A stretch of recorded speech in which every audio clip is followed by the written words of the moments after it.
Halldór Pálmi Bjarkason Ísfirðingur. Hann stofnaði ásamt eiginkonu sinni Pretty Bite sem ættu frá Indlandi ferðaþjónustufyrirtækið Wild West Fjords skömmu eftir brúðkaup þeirra árið 2010. Við undirbúning þess þurftu þau að skipuleggja ferðalög á Íslandi fyrir marga erlenda vini sína og komist á fljótt að því hve vel það átti við þau. Við byrjum 2011 og byrjum í raun að selja prívat og sérstæðar ferðir Vestfirði sem hefur síðan undið upp á sig líka skemmtiferðaskipaferðir og pakkaferðir allt Ísland, sérstaklega bílaleiguferðir og svoleiðis. Þannig að við erum með þrískiptan rekstur. Og þið eru staðsett á Ísafirði eða hvað? Já, við erum staðsett á Ísafirði. En eiginlega starfið mest á netinu eða hvað? Já, í rauninni og erum að plana hluti allt land í rauninni. Hverjir eru þínu helstu kunnar? Það eru mest Bandaríkjamenn og 100% erlendi viðskiptamínir má segja, nánast. Hvernig stendur á því? Það er aðalega því við sérum okkur í sérsniðnum ferðum sem að kannski henta meira fyrir útlendingar sem eru að reyna að púsla saman fríinu sínu. Og hvað eru þeir að sækjast helst eftir?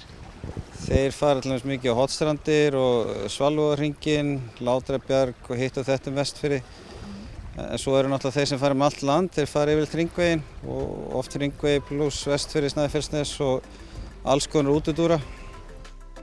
Starfsemi ferðaþjónustufyrirtækisins Wild West Fjords hefur vaxið af umfangi. Úrval ferða stóraukist og fleiri starfsmenn komið í hópinn. Halldór Pálmi segir að Wild West Fjords falli ekki að staðalímynd fólks lítið og krúttlegt fjölskyldufyrirtæki á landsbyggðinni. Hann segir að þau leggi metnað í að ferðalangar geti upplifað hina sönnu fegurð íslenskrar náttúru, uppgötvað fáfarnastaði og hluti að gera eins og að kynnast menningu svæðisins, matagerð og hitta ólíkt fólk á Íslandi. Orðatiltækið meðan þú ert á Íslandi gerðu þá eins og Íslendingarnir gera, eigi vel við. En að þú ert í raun og vera að kynna svolítið útúrdúrana fyrir útlendingunum? Já, það má segja það. Við erum svolítið mikið í því. Það er til dæmis ekkert auðvelt fyrir útlendingana að setja saman 2 vikna hringferð Ísland. Það er ekki eins einfalt að hljóma fyrir okkur Íslendingana.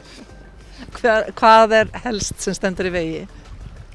Það er bara að reyna átt að segja hvernig á raðanum dögunum, þannig að maður balansar í fríi vel og veitir hvaða vegir eru opnir til dæmis að veturnar og ef maður gerir ein mistök í því þá náttúrulega getur maður þurft að snúa við og svoleiðis, þannig að það er bara ýmislegt sem þeim sést yfir.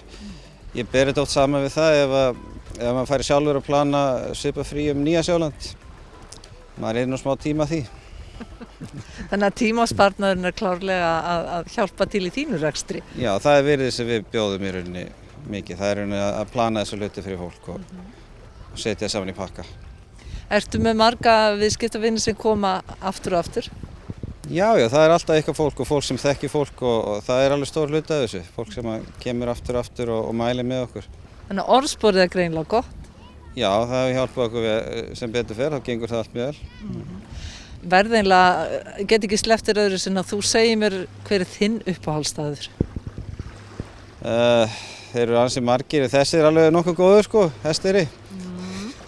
Akkurat núna er þetta uppáhaldi.